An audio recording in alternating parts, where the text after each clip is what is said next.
Почитувани, ресипничката влада на СДС неосновано се задолжува. Неодговорната власт на СДС денес ќе задолжи државата за нови 26,5 милиона евра. Лошата и ресипничка економска политика на власта ги води граѓаните кон сиромаштија. Нејасно е зашто ќе се трошат овие пари, ако знаеме дека од почетокот на годинава до сега ја задолжија државата со евроврзница од пола милиарда евра и со 136 милиона евра на домашниот пазар.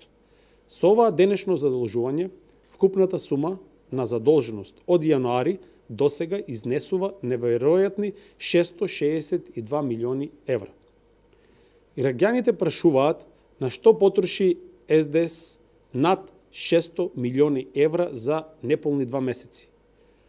Расипништвото на СДС од почетокот на нивниот мандат до сега ја чини државата енормни 1,4 милиарди евра. Дополнително власта треба да објасни и на што се потрошени 266 милиони од државните девизни резерви.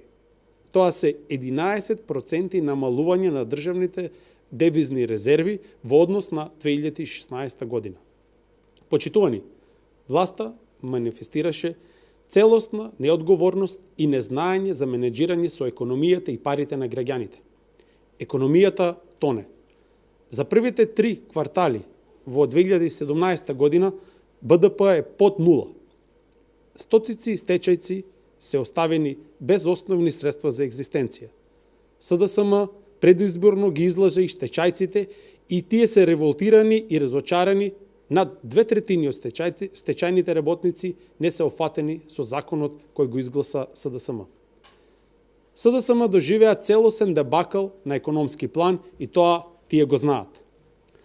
Од страна на опозиција не испуштаа прилика да ги критикуваат економските мерки на ВМРО-ДПМНЕ.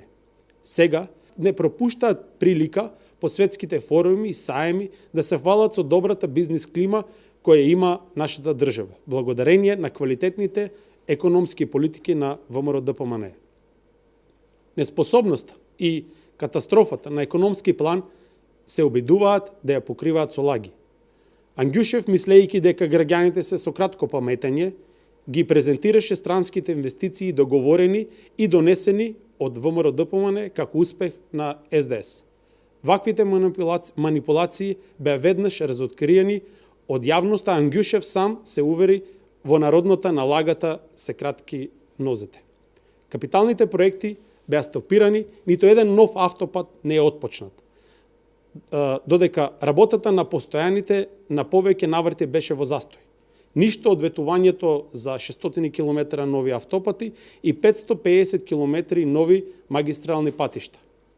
Ветуваа стабилна и просперитетна економија, донесоа несигурност и енормни задолжувања. Ваквата неспособност ја носи државата кон банкрот, а граѓаните во сиромаштија. Ви благодарам.